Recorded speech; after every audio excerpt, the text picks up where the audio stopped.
हमजा बशीर और इस वीडियो में हम लोग डिस्कस करेंगे integral test. Integral test for the convergence and divergence of a series. इस इंटीग्रल टेस्ट को सबसे पहले हम लोग प्रूफ करेंगे और फिर हम लोग इसकी एक एग्जांपल को इस वीडियो में कवर करेंगे और एक एग्जांपल जिसमें हम लोग इंटीग्रल टेस्ट को अप्लाई करेंगे पी सीरीज़ की कन्वर्जेंस और डाइवर्जेंस को, जिसको हम लोग इंशाल्लाह नेक्स्ट वीडियो में कवर करेंगे। तो सबसे पहले हम लोग जाते हैं इंटीग्रल टेस्ट के प्रूफ की तरफ और उसकी स्टेटमेंट की तरफ। तो ज़रा तवज्जो कीजिएगा। इंटीग्रल टेस्ट हमें ये कहता है suppose f is a continuous positive decreasing function on the interval 1 to infinity. यानी एक फंक्शन जो है उसके ऊपर तीन कंडीशंस हैं मेन। नंबर 1, वो फंक्शन जो है वो कॉन्टीन्यूस हो इस इंटरवल के ऊपर। नंबर 2, वो फंक्शन जो है वो पॉजिटिव हो, नेगेटिव फंक्शंस ना हो, ये भी इसके लिए कंडीशन है। नंबर 3, वो जो फंक्शन है वो डिक्रीजिंग फंक्शन हो इस इंटरवल के ऊपर। तीन कंडीशंस हैं। नंबर 1, वो फंक्शन कॉन्टीन्यूस हो। नंबर 2, वो फंक्शन क्या हो, वो पॉजिटिव फंक्शन हो। और नंबर 3, वो जो फंक्शन है वो डिक्रीजिंग फंक्शन हो। अगर एक फंक्शन तीन प्रॉपर्टीज़ को, इन तीन कंडीशंस को सेटिस्फाई करता है, इंटरवल 1 to इंफिनिटी के ऊपर, क्लोज्ड ओपन इंटरवल है, इसके ऊपर सेटिस्फाई करता है, और जब हम लोग उस फंक्शन की nth टर्म में उस फंक्शन में, यानी अगर हमारे पास लेट से फंक्शन जो है वो है 1/x³ + 2x, यानी ये हमारे पास फंक्शन है, कंडीशन इसके ऊपर है। अब इस फंक्शन के अंदर जब हम लोग x की जगह पे n पुट कर दें तो हमारे पास n³ + 2n, ये जो हमारे पास टर्म बनी है ये उस सीक्वेंस की nth टर्म बने। an जो है वो fn के इक्वल हो। इससे मुराद ये है कि ये जो हमारे पास अब जो टर्म है ये किसके बराबर हो, ये nth term of the sequence हो, ऑफ द सीरीज हो। अगर ये चीज़ भी होल्ड करती है तब हम लोग कहेंगे then the series an is convergent if and only if the improper integral 1 to infinity f of x dx converges। तो हमारे पास एक टूल आ चुका है जिससे हम लोग कन्वर्जेंस एंड डाइवर्जेंस को चेक कर सकते हैं किसी भी सीरीज़ की। वो सीरीज़ जो एक ऐसे फंक्शन पर मुश्तमिल हो, जो फंक्शन पॉजिटिव हो, जो फंक्शन कॉन्टीन्यूस हो और जो फंक्शन डिक्रीजिंग फंक्शन हो। ऐसे फंक्शन के लिए हमारे पास एक बहुत अच्छा टूल है जिससे हम लोग उस सीरीज़ की कन्वर्जेंस और डाइवर्जेंस को चेक कर सकते हैं, और वो है हमारे पास इंटीग्रल टेस्ट। इसके हम लोग प्रूफ की तरफ जाते हैं। तो प्रूफ करने के लिए सबसे पहले हम लोग एक फंक्शन लेंगे f of x, जो एक डिक्रीजिंग पॉजिटिव कॉन्टीन्यूस फंक्शन होगा। वही तीन कंडीशंस जो स्टेटमेंट में हैं उन्हीं को वो पूरा करेगा। तो हम लोगों ने एक ऐसा फंक्शन ले लिया है, ये हम लोगों ने उस फंक्शन का ग्राफ ड्रा कर दिया। Let f of x be a function, एक ऐसा फंक्शन है जो कॉन्टीन्यूस भी है, जो पॉजिटिव भी है, जो डिक्रीजिंग भी है over the interval 1 to n। तो हम लोगों ने उस फंक्शन का ग्राफ ड्रा कर दिया। अब इस फंक्शन के हम लोग सबसे पहले स्टेप में राइट साइड के राइट एंड पॉइंट से इस फंक्शन के नीचे रेक्टेंगल्स ड्रा करेंगे पार्शियल सम्स को कैलकुलेट करने के लिए। तो जब हम लोग इसकी राइट साइड से रेक्टेंगल्स ड्रा करते हैं तो वो हमारे पास बनेंगी 1 to 2 इंटरवल के लिए, जो इसकी f की वैल्यू बनेगी वो बनेगी f of 2 जो यहाँ पे है, यानी कि 2 के लिए। 3 के लिए f of 3 बनेगी, तो उसको मैंने a2 a3 up to so on an लिख दिया। जब हम लोग इसका पार्शियल सम कैलकुलेट करेंगे तो पार्शियल सम तो होता है nth टर्म का सम, तो वो लिखें अगर हम लोग तो वो बनेगा a2 + a3 + up to so on an which is less or equal to integral of 1 to n f of x dx। क्योंकि हम लोगों ने इन फंक्शंस के ज़रिए ये जो पार्शियल सम है इसके ज़रिए भी ये हम लोगों ने एरिया जो था इसको a2 कह दिया, इसको a3 कह दिया, इसको a4 an कह दिया। इसके लिए लेकिन जो हमारे पास जो ग्राफ था, जो फंक्शन था, उसका एरिया के अंदर ये वाली जो चीज़ें हैं, ये वाली जो स्पेस है, ये इंक्लूडेड नहीं हो रही इन रेक्टेंगल्स के अंदर। जैसे ये वाला एरिया बनेगा, ये वाला रीजन, ये इंक्लूड नहीं हो रहा, यानी फंक्शन का एरिया अंडर द कर्व वो हम लोग इंटीग्रल से कैलकुलेट कर लेते हैं, हमें पता है, तो वो ज़्यादा होगा, और जब हम लोग इन रेक्टेंगल्स के एरिया को सम करेंगे वो क्या होगा, वो कम होगा। तो उसी से हम लोगों ने ये फर्स्ट इनइक्वालिटी बना दी। सिमिलरली स्टेप 2 में हम लोग क्या करेंगे, हम लोगों ने राइट साइड के राइट एंड पॉइंट से हम लोगों ने ट्राइंगल्स ड्रा की थी। अब हम लोग लेफ्ट एंड पॉइंट से ट्राइंगल्स को ड्रा करेंगे, तो हमारे पास क्या होगा, सिमिलरली a2 a1 और an-1 बन जाएगा। लेकिन अब जो राइट ट्राइंगल्स बनी है, इनका एरिया ये ज़्यादा होगा फंक्शन के ओरिजिनल एरिया से, जो हम लोग इंटीग्रल से कैलकुलेट कर लेते हैं। तो हम लोग हमारे पास इनइक्वालिटी कुछ इस तरह से बनेगी, 1 to n f of x dx is less or equal to a1 up to so on an-1। इसको हम लोग इनइक्वालिटी b का नाम दे देते हैं।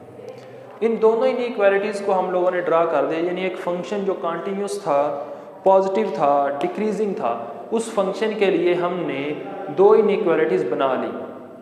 अब हम लोग क्या करेंगे, अपने थ्योरम की तरफ आते हैं। थ्योरम हमारे पास इफ एंड ओनली इफ के साथ है कि अगर ये वाला जो सीक्वेंस है, ये कन्वर्ज करेगा, तो ये वाली जो सीरीज है ये कन्वर्ज करेगी। अगर ये वाला जो सीक्वेंस है ये डाइवर्ज करेगा, तो ये वाली जो सीरीज है ये भी क्या करेगी, डाइवर्ज करेगी। तो अभी देखें, हम लोग इसके दो केसेस बनाएंगे। फर्स्ट केस वो लेंगे जिसमें ये वाला जो इम्प्रॉपर इंटेग्रल है ये कन्वर्ज करेगा। सेकंड केस हम वो लेंगे जिसमें ये वाला जो इम्प्रॉपर इंटेग्रल है ये डाइवर्ज करेगा। तो सबसे पहला केस देखें, पहला केस लेते हैं, if improper integral f of x d of x is convergent. Equation A की तरफ आए जरा, ये इक्वेशन ए को देखें, यहाँ पे हमारे पास ये सम ऑफ ए आइज बनते हैं फ्रॉम 2 to n, उसको मैंने समेशन की फॉर्म में लिख लिया, summation A I from 1 to n। ये जो है ये यहाँ से पता चलता है ये लेस है 1 to n, प्रॉपर इंटेग्रल है ये f of x dx, और प्रॉपर इंटेग्रल जब n अप्रोच करेगा इन्फिनिटी को तो इंटेग्रल ये बड़ा हो जाएगा। तो ये वाला जो प्रॉपर इंटेग्रल है ये 1 to इन्फिनिटी इस इम्प्रॉपर इंटेग्रल से छोटा है, इससे लेस है। समेशन जो था, इंटरवल जो था हमारा, वो स्टार्ट होता है 1 से। तो अभी हम लोग क्या करेंगे, क्योंकि हमारे पास फंक्शन पॉजिटिव है, यानी फंक्शन की हर वैल्यू का आंसर जो होगा वो ग्रेटर देन 0 होगा, तो हम लोग इसका nth पार्शियल सम कैलकुलेट करने के लिए क्या करेंगे, फंक्शन के अंदर इस इनइक्वालिटी के अंदर हम लोग a1 को ऐड करवा देंगे। जब a1 को ऐड करवाएंगे तो देखें sn हमारे पास बन जाएगा इसके इक्वल, ये हमारे पास sn बन जाएगा a1 plus i from 2 to n ai, this is less than. यहाँ पे हम लोगों ने इनइक्वालिटी के दोनों तरफ ऐड करवाया है, तो इनइक्वालिटी डिस्टर्ब नहीं होगी। इस तरफ ऐड करवाया तो ये sn बन गया, इस तरफ ऐड करवाएंगे तो ये हमारे पास बन जाएगा a1 plus improper integral 1 to infinity f of x dx। इसको हम लोगों ने एक पॉजिटिव नंबर m का नाम दे दिया। m खुद पॉजिटिव है क्योंकि ये भी नंबर पॉजिटिव है और इंटीग्रल भी पॉजिटिव है, तो m भी क्या होगा, एक पॉजिटिव नंबर होगा। यहाँ से इस इनइक्वालिटी से इस वाली टर्म को स्किप करें अगर, तो हमारे पास इन दोनों टर्म्स को स्किप कर दें तो हमारे पास बनेगा sn is less than m। तो आ जाएगा sn is less than m।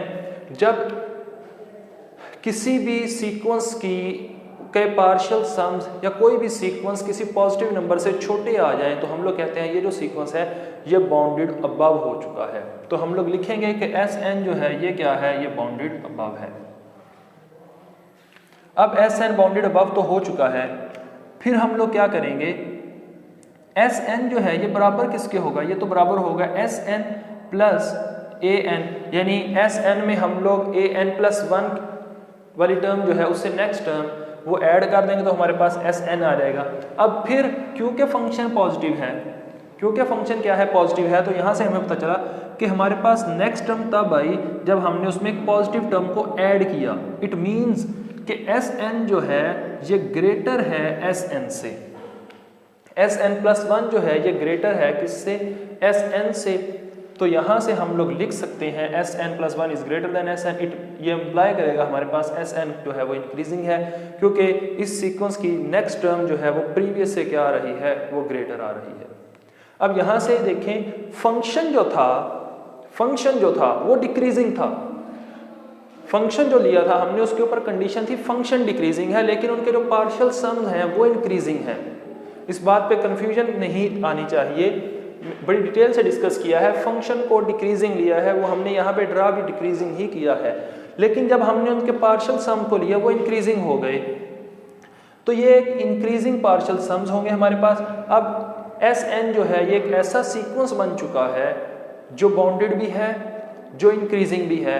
अगर सिर्फ इंक्रीजिंग है तो इट मीन्स वो मोनोटोन है, वो बाउंडेड भी हो चुका है, वो मोनोटोन भी है। तो हम लोग इसके ऊपर मोनोटोन कन्वर्जेंस थ्योरम लगा देंगे, जिसको हम लोगों ने प्रूव किया हुआ है अपने YouTube चैनल के ऊपर, आप चेक कर सकते हैं। मोनोटोन कन्वर्जेंस थ्योरम के नाम से लेक्चर अवेलेबल होगा। By monotone convergence theorem, monotone convergence theorem एक ऐसे सीक्वेंस के ऊपर अप्लाई होता है जो बाउंडेड हो, जो मोनोटोन हो। तो हम लोगों ने पहले Sn को बाउंडेड और मोनोटोन प्रूव किया है। अब हम इसके ऊपर क्या लगाएंगे, मोनोटोन कन्वर्जेंस थ्योरम लगाएंगे। वो ये कहेगा कि Sn जो है वो अब क्या हो जाएगा, कन्वर्जेंट हो जाएगा, क्योंकि हर वो सीक्वेंस जो बाउंडेड होता है, जो मोनोटोन होता है, मोनोटोन कन्वर्जेंस थ्योरम के मुताबिक वो कन्वर्जेंट होता है। तो Sn बाउंडेड भी था, मोनोटोन भी था, तो Sn भी क्या हो जाएगा, कन्वर्जेंट हो जाएगा। अगर Sn कन्वर्जेंट हो जाएगा तो ये जो सीरीज है ये भी क्या हो जाएगी, कन्वर्जेंट हो जाएगी। केस को दोबारा देखें, हमने लिया था कि हमारे पास जो इम्प्रॉपर इंटेग्रल है ये कन्वर्जेंट है। इम्प्रॉपर इंटेग्रल को कन्वर्जेंट लेके जो सीरीज थी उसको हम लोगों ने कन्वर्जेंट प्रूव कर दिया, यानी इस हिस्से को लिया और ये वाला हिस्सा हम लोगों ने क्या कर दिया, वो प्रूव कर दिया। अब हम लोग इसका केस 2 देखते हैं। उसमें ये लेंगे कि अगर हमारे पास इम्प्रॉपर इंटेग्रल डाइवर्ज कर जाए तो जो सीरीज है उसे भी क्या करना चाहिए, डाइवर्ज करना चाहिए। तो देखें, if improper integral 1 to infinity f of x dx is divergent, then अब इम्प्रॉपर इंटेग्रल 1 to infinity जो है ये डाइवर्जेंट है। It means f of x improper integral f of x d of x ये अप्रोच करता है infinity को। अगर ये इन्फिनिटी को अप्रोच करता है तो proper integral f of x d of x ये भी अप्रोच करेगा इन्फिनिटी को, एज n अप्रोच करेगी इसको, इन्फिनिटी को। तो जैसे ही n अप्रोच करेगा इन्फिनिटी को, ये वाला इंटेग्रल जो प्रॉपर इंटेग्रल है ये भी इन्फिनिटी को अप्रोच करेगा। तो भी हम लोग देखेंगे इक्वेशन नंबर b को, इनइक्वालिटी b को, सॉरी। तो इनइक्वालिटी b को देखें, जो proper integral f from 1 to n f of x है, ये छोटा है किससे, summation i from 1 to n minus 1 से। i from 1 to n minus 1 ये इससे छोटा है, और ये किसके इक्वल है, Sn के। अब एक इनइक्वालिटी की छोटी टर्म इन्फिनिटी को अप्रोच कर रही है तो उसकी बड़ी टर्म भी क्या करेगी, इन्फिनिटी को अप्रोच करेगी। ये क्योंकि इन्फिनिटी को अप्रोच करता है तो इससे हम लोग ये कह सकते हैं कि जो Sn-1 है ये भी क्या करेगा, इन्फिनिटी को अप्रोच करेगा। ऊपर हम लोग ये बात प्रूव कर चुके थे कि जो सीक्वेंस है वो इंक्रीजिंग सीक्वेंस है। अगर सीक्वेंस इंक्रीजिंग है तो इट मीन्स उसकी नेक्स्ट टर्म प्रीवियस से बड़ी होगी। अब इस Sn सीक्वेंस की पहली टर्म जो थी वो तो इन्फिनिटी को अप्रोच कर रही थी, तो इसकी अगली टर्म क्योंकि इससे बड़ी है वो भी किसको अप्रोच करेगी, वो भी इन्फिनिटी को अप्रोच करेगी। अगर सीक्वेंस की का पार्शियल सम इन्फिनिटी को अप्रोच कर जाए, वो डाइवर्ज हो जाए, तो हम लोग कहेंगे कि जो हमारे पास सीक्वेंस था, जो हमारे पास सीरीज थी, वो भी क्या हो जाएगी, डाइवर्जेंट हो जाएगी। ये हमारे पास इस थ्योरम का क्या था, प्रूफ था, जिसमें हम लोगों ने इंटेग्रल टेस्ट को लेकर, उसकी स्टेटमेंट को लेकर कंडीशंस जो थी ग्राफ ड्रा किया, और ग्राफ ड्रा करने के बाद दोनों कंडीशंस को प्रूव कर दिया कि अगर इम्प्रॉपर इंटेग्रल कन्वर्जेंट होगा तो सीरीज कन्वर्जेंट होगी, और अगर इम्प्रॉपर इंटेग्रल डाइवर्जेंट होगा तो सीरीज जो होगी वो डाइवर्जेंट होगी। इसकी एक एग्जांपल देखते हैं। हमारे पास एक सीक्वेंस है, सीरीज है सॉरी, 1/n² + 1। इसके ऊपर बिल्कुल एक एक स्टेप हम लोग अप्लाई करवाएंगे, एक एक कंडीशन को अप्लाई करवाएंगे इंटीग्रल टेस्ट की। देखिएगा जरा, n फ्रॉम 1 to infinity, जो इंटीग्रल जो यहाँ पे हमारे पास डोमेन उसने डिफाइन करवाई है वो है 1 से इन्फिनिटी, यानी कि 1 से क्लोज और इन्फिनिटी पे ओपन। ये चीज ओके हो चुकी है, ये वाला स्टेप। फिर देखें f(x) = x² + 1, ये हम लोग कैसे लिख सकते हैं? क्योंकि इंटीग्रल थ्योरम की स्टेटमेंट में हमने लिखा था कि fn किसके इक्वल होगा, an के, यानी सीक्वेंस की nth टर्म जो है ये an के इक्वल है। इसमें हम लोग n की जगह पे x को चेंज कर दें तो हम लोग क्या करेंगे, एक फंक्शन जनरेट करवा लेंगे f(x). तो हमने n की जगह पे किसे रिप्लेस कर दिया, x को, तो हमारे पास फंक्शन आ गया 1/x² + 1। इसके ऊपर हम लोग इंटीग्रल टेस्ट उसी सूरत में अप्लाई करेंगे जब ये कॉन्टिन्यूस होगा, जब ये डिक्रीजिंग फंक्शन होगा और उसके बाद जब ये पॉजिटिव फंक्शन होगा। तो ज़रा चेक करें, ये जो सीक्वेंस है ये कॉन्टिन्यूस भी है ओवर दिस इंटरवल, ये कॉन्टिन्यूस भी है, ये पॉजिटिव भी आंसर देगा, इसका आंसर हमेशा पॉजिटिव होगा, और इसका आंसर ये डिक्रीजिंग भी है क्योंकि ऊपर हमारे पास यूनिटी है और यूनिटी को जैसे ही हम लोग बड़े नंबर से डिवाइड करवाते जाएंगे आंसर क्या होता रहेगा, छोटा होता रहेगा। ये डिक्रीजिंग भी है। ये तीनों कंडीशंस जो थी इंटीग्रल टेस्ट की वो पूरी कर चुका है। अब इसके ऊपर हम लोग इंटीग्रल टेस्ट लगाएंगे, यानी हम लोग इसका इम्प्रॉपर इंटीग्रल कैलकुलेट करेंगे। तो जब हम लोग इसका इम्प्रॉपर इंटीग्रल कैलकुलेट करेंगे, integral from 1 to infinity 1/x² + 1 dx, इसको हम लोग लिमिट लगा देंगे, t approaches to infinity integral from 1 to t 1/x² + 1 dx। ये जो है इंटीग्रल, ये tan इनवर्स का इंटीग्रल बनेगा, लिमिट बन जाएगी 1 to t approaches to infinity. यहाँ से हम लोग अपर लिमिट पुट कर देंगे पहले, माइनस लोअर लिमिट पुट कर देंगे। tan इनवर्स ऑफ 1 हमारे पास होता है π/4, और जब t अप्रोच करता है इन्फिनिटी को, tan इनवर्स का जो फंक्शन होता है वो अप्रोच करता है π/2 को। इन दोनों का डिफरेंस लेंगे तो हमारे पास आ जाएगा π/4। यानी ये जो सीक्वेंस था, ये जो हमारे पास इम्प्रॉपर इंटीग्रल था, ये इम्प्रॉपर इंटीग्रल क्या हो चुका है, कन्वर्जेंट प्रूव हो चुका है। अगर ये इम्प्रॉपर इंटीग्रल कन्वर्जेंट है तो ये वाला जो हमारे पास सीरीज थी ये भी क्या होगी, कन्वर्जेंट होगी। ये हमारे पास इसकी एग्जांपल थी। अभी एक छोटी सी बात है, उसको ज़रा नोट के तौर पर सुनिएगा कि हम लोगों ने इम्प्रॉपर इंटीग्रल को प्रूव कर लिया, उसकी एग्जांपल भी कर ली। इसके लिए दो चीज़ें ऑलवेज ट्रू नहीं होनी चाहिए, ऑलवेज होनी तो चाहिए लेकिन जिसको कहते हैं ओवर द होल रीजन वो ट्रू नहीं होती। यानी ऐसा नहीं होगा कि हम लोग सिर्फ ऐसे ही इंटरवल के ऊपर, ऐसे ही सीरीज के ऊपर इंटीग्रल टेस्ट को अप्लाई करेंगे जिसकी लिमिट जो है वो 1 से इन्फिनिटी होगी।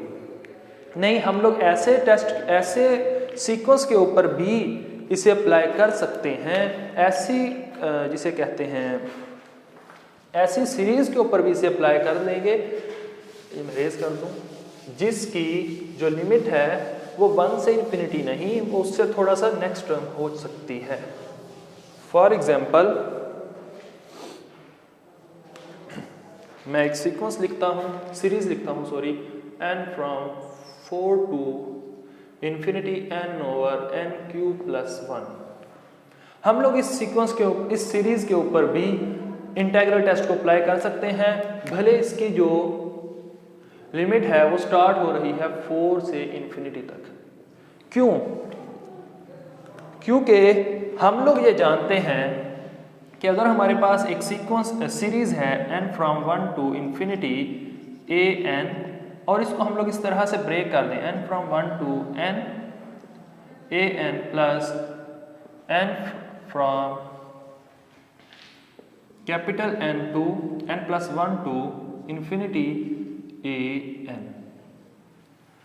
यानी इससे देखें, ये हम लोग डिस्कस कर चुके हैं कि अगर हमारे पास एक सीक्वेंस जो है वो अपने इनफाइनाइट टर्म्स के लिए कन्वर्जेंट हो, अगर एक सीक्वेंस अपनी इनफाइनाइट टर्म्स के लिए कन्वर्जेंट हो, ये इनफाइनाइट इंटरवल है, और अगर वो अपनी फाइनाइट टर्म्स के लिए कन्वर्जेंट ना भी हो तब भी वो सीक्वेंस ओवरऑल जो है वो कन्वर्जेंट होगा, वो सीरीज वो ओवरऑल क्या होगी, कन्वर्जेंट होगी। तो यानी अगर हम लोगों ने इसको इस तरह से लिखा है, हम लोग इसकी प्रीवियस टर्म्स को लिख लें, जो बनेगी 1 पुट करेंगे तो 1/1 क्यूब प्लस 2 1/2 प्लस 2 पुट करेंगे तो 2/2 square 2 cube 8 plus 1 9 plus 3 put करेंगे तो 3/3 क्यूब 27 एंड 28। यानी अब इनको हम लोगों ने डिस्कस नहीं किया था इस सीरीज को लिखते हुए, लेकिन अगर ये वाली सीरीज कन्वर्जेंट होगी तो इनका हमें पता है या नहीं पता, क्योंकि ये फाइनाइट वैल्यूज हैं। अगर एक सीरीज फाइनाइट वैल्यूज के लिए हम लोग उसके बारे में गेस नहीं कर पा रहे कि वो कन्वर्जेंट है या डाइवर्जेंट है, इससे हमारी जो जनरल सीरीज है उसके ऊपर कोई फर्क नहीं पड़ता इस रिजल्ट के मुताबिक। और दूसरी चीज जो यहाँ पे डिक्रीजिंग फंक्शन वाली कंडीशन है, ये कंडीशन हमारे पास ऐसे नहीं है कि ये series from 1 to n decreasing हो। ये कंडीशन कुछ ऐसे है कि ये सीरीज किसी एक n के बाद जाके डिक्रीज करना शुरू कर दे। यानी फंक्शन ऐसा हो, लेट्स से फंक्शन ऐसा है कि उसकी कुछ टर्म्स के लिए तो वो फंक्शन बढ़ता है, लेकिन उसके बाद वो डिक्रीज करना शुरू कर देता है यहाँ से। तो हम लोग n की वैल्यूज जो है उसकी जो लिमिट है, जो उसकी डोमेन है, उसको अगर ये हमारे पास कैपिटल N to n है तो हम लोग उसकी डोमेन को कैपिटल N से n या इन्फिनिटी यहाँ तक कर लें। इस डोमेन के लिए उसको डिस्कस कर लेंगे। क्यों? क्योंकि ये वाला रिजल्ट हमारे पास फिर इस्तेमाल होगा कि अगर एक फंक्शन अपनी इनफाइनाइट वैल्यूज के लिए क्या है, कन्वर्जेंट है, एक सीरीज अपनी इनफाइनाइट वैल्यूज के लिए कन्वर्जेंट है और उसकी फाइनाइट वैल्यूज के बारे में हमें गेस नहीं है, तो वो सीरीज ओवरऑल, वो फंक्शन ओवरऑल भी क्या होगा, कन्वर्जेंट होगा। होप सो आप लोगों को समझ आई होगी। बहुत शुक्रिया आपके वक्त का।